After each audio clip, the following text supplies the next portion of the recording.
आज पृथ्वीवरील पर्यावरणाची काय स्थिती आहे? हवामानशास्त्र सांगत आहेत, की आज पृथ्वीवर हवामान आणीबाणीची स्थिती आहे. हे असे का आहे? जगातील 11,000 शास्त्रज्ञांनी 2 वेळेस मानवजातीला आणि सर्व जगातील सरकारांना असं सूचना दिलेली आहे, की मानवजात अत्यंत पर्यावरणाच्या बाबतीत गंभीर स्थितीत आहे. तर जेव्हा हवामान बदलामुळे एखादी गंभीर परिस्थिती निर्माण होते, तेव्हा त्या ठिकाणी हवामान आणीबाणी जाहीर करता येते. संयुक्त राष्ट्रसंघाने तसे मार्गदर्शन ही केलेले आहे. आज जर आपण पाहिलं जगभर, तर बहुतेक सर्वच राष्ट्रामध्ये हवामान बदलामुळे अत्यंत गंभीर परिस्थिती निर्माण झालेली आहे. आणि ही गंभीर परिस्थिती निर्माण झाल्यानंतर सर्व सरकारांना हवामान आणीबाणी जाहीर करता येते. मग ही हवामान आणीबाणी का जाहीर करावी लागते आणि त्याचा काय फायदा होतो? जर सरकारांनी एकदा आणीबाणी जाहीर केली, तर पर्यावरणाचे प्रश्न हे अग्रक्रमाचे आहेत आणि ते सोडवण्यासाठी सरकार तसेच सर्व जनतेने एकत्र येऊन ते प्रश्न सोडवण्यासाठी कृती कार्यक्रम करणे, आखणे याला महत्त्व आहे. तर शास्त्रज्ञांच्या मते आज अशी परिस्थिती जगभर निर्माण झालेली आहे. सध्या भारताची परिस्थिती पाहता, जो अतिवृष्टी आणि महापुराने थैमान घातलेला आहे, त्यामुळे भारतभर अशीच गंभीर परिस्थिती निर्माण झालेली आहे. आणि विशेषतः महाराष्ट्रात सुद्धा 2005 पासून जे हवामानाच्या तीव्र घटना घडत आहेत, त्या सर्व घटनांचा अतिरेक यावर्षी अतिवृष्टी आणि महापुराने केलेला आहे. त्यामुळं जगातील अनेक सरकारांनी आपल्या देशामध्ये हा प्रश्न सोडवण्यासाठी किंवा कृती करण्यासाठी पर्यावरण आणीबाणी जाहीर केलेली आहे. तशीच वेळ सध्या भारतावर आहे.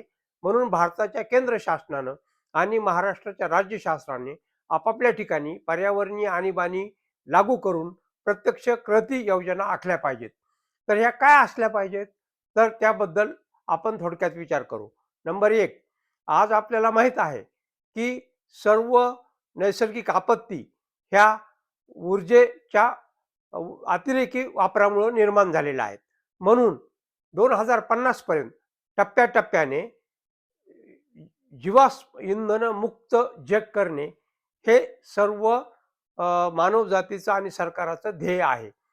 म्हणून त्या दिशेने टप्प्याटप्प्याने आपल्याला जीवाश्म इंधनाचा वापर किंवा तेल कोळसा आणि याचा वापर 2050 पर्यंत कसा कमी करता येईल आणि हरितगृह उत्सर्जन हे झिरोवर कसं घेऊन जाता येईल, हा महत्त्वाचा मुद्दा त्या ठिकाणी आहे. त्यानंतर दुसरा महत्त्वाचा मुद्दा त्या ठिकाणी असा आहे, की जे लोकसंख्या वाढ आहे, ही लोकसंख्या वाढ 20व्या शतकात ज्या गतीने वाढलेली आहे, त्याच गतीने 21व्या शतकात ती कमी करावं लागणार आहे. तर त्याबद्दलची धोरणं कशी आखता येतील? त्यानंतर समुद्राचे आम्लीकरण होत आहे आणि समुद्रातील जीवसृष्टी सर्व धोक्यात आलेली आहे. मासे तयार होण्याच्या प्रमाणापेक्षा मासे समुद्रातून बाहेर काढण्याचं प्रमाण हे जास्त झालेलं आहे. तर समुद्रातील जे सगळं जीवन प्रणाली आहे, ती टिकवणं अत्यंत महत्त्वाचं आहे. त्यानंतर सगळ्यात महत्त्वाचं शेती ची जी अवस्था आज झालेली आहे, ती भयानक आहे. 50% पेक्षा अधिक जमीन आपण जे शेती संबंधीचे धोरणं आखलेली आहेत, तर ते शेती संबंधीचे धोरणामुळं 50% पेक्षा अधिक जमीन नापीक झालेली आहे. ती सुपीक कशी करता येईल आणि ती जीवाश्म इंधनमुक्त कशी करता येईल 2050 पर्यंत आणि पर्याय कसे देता येतील, हे सांगणं गरजेचं आहे. त्यानंतर जगात 2 महत्त्वाचे प्रश्न आहेत, की पाणी टंचाईची समस्या फार मोठ्या प्रमाणावर निर्माण होणार आहे. तर ह्या पाणी टंचाई कशी कमी करता येईल किंवा पाणी टंचाईची तीव्रता कशी कमी करता येईल व त्यासंबंधी काय कार्यक्रम आखता येतील युद्ध पातळीवर, ते पाहणं गरजेचं आहे. त्यानंतर जंगल कसे टिकवून ठेवता येतील आणि जैवविविधतेचा ऱ्हास कसा थांबविता येईल. कारण 8 पैकी 1 प्रजाती म्हणजे 8 दशलक्ष किंवा 80 लाख प्रजातीपैकी आज 10 लाख प्रजाती नष्ट होण्याच्या मार्गावर आहेत. तर त्या कशा थांबवता येतील याबद्दलचा कृती कार्यक्रम सरकारने आखणं गरजेचं आहे व त्यावर कार्यवाही करणं गरजेचं आहे. यासाठी ही पर्यावरण आणीबाणी गरजेची असते. परंतु जगामध्ये असं होताना दिसत नाही. जगातील सरकारे पर्यावरणीय आणीबाणी जाहीर करायचं नाकारतायत. कारण त्यांना त्याचे जे परिणाम आहेत सामान्य जनतेला भोगावे लागणारे किंवा श्रीमंत राष्ट्रांनी जे हा प्रश्न निर्माण केलेला आहे नैसर्गिक आपत्तीचा व गरीब राष्ट्राला ते भोगावे लागत आहे. तर सरकारचे जे अग्रक्रम आहेत ते अग्रक्रम या व्यवस्थेला मदत करणारे आहेत. ही व्यवस्था 20% हितासाठी काम करीत आहे. 80% आणि पृथ्वीच्या हितासाठी ही व्यवस्था काम करीत नाही आणि म्हणून जगातील सरकारे ही पर्यावरणीय आणीबाणी जाहीर करायचे नाकारतात.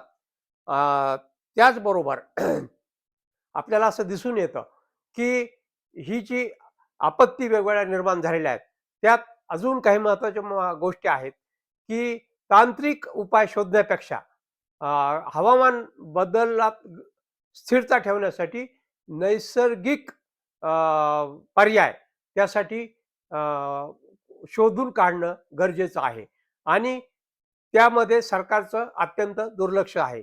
सर्व परिसंस्थांचे पुनरुज्जीवन एवढेच नव्हे तर या पृथ्वीवरील सर्व संस्थांचेच पुनर्संचयन आणि पुनर्जीवन करणे गरजेचं आहे. तर ह्या सर्व गोष्टी हवामान आणीबाणी जाहीर केल्यानंतर करता येतात. परंतु जगातलं कोणतंही सरकार असं करताना दिसत नाही. कारण ते या जगातल्या 20% आहेरे वर्गाचं किंवा राजकीय श्रेष्ठजन आणि आर्थिक श्रेष्ठजन या वर्गाचं हिस्समत जोपासण्याचं काम करतात आणि त्यामुळं या जगातील 80% जनता आणि विशेषतः गरीब राष्ट्र ज्याच्यावरती ह्या हवामान बदलाचे वाईट परिणाम होत आहेत ती जनता याचे परिणाम भोगत आहे. ती जास्तीत जास्त असुरक्षित होत आहे. म्हणून याला पर्याय जगभर लोक देण्याचा प्रयत्न करीत आहेत. जसं की जगभर पर्यावरण आंदोलन सुरू आहेत हवामान न्याय मिळवण्यासाठी. ग्रेटा थनबर्ग सारखी मुलं ही आंदोलन करीत आहेत की आमचं भवितव्य काय, की तुम्ही कशी हिंमत करू शकता की पुढच्या पिढीचं पूर्ण भविष्यच नष्ट करण्याची. हा अधिकार तुम्हाला कुणी दिलाय? ते आंदोलन चालू आहेत. जगभर नागरी समाज पर्यावरणाच्या प्रश्नावर रस्त्यावर येऊ लागलेला आहे. परंतु हे सर्व प्रयत्न तोडके आहेत. तर जगातील पर्यावरणाचे प्रश्न सोडवण्यासाठी एक जागतिक पातळीवरच्या संघटनेची गरज भासत आहे आणि त्यासाठी सगळ्या जगातील कष्टकरी जनतेला, शेतकऱ्याला, महिला, आदिवासी, दलित समाजाला विचार करण्याची ही गरज आहे असे मला वाटते. धन्यवाद.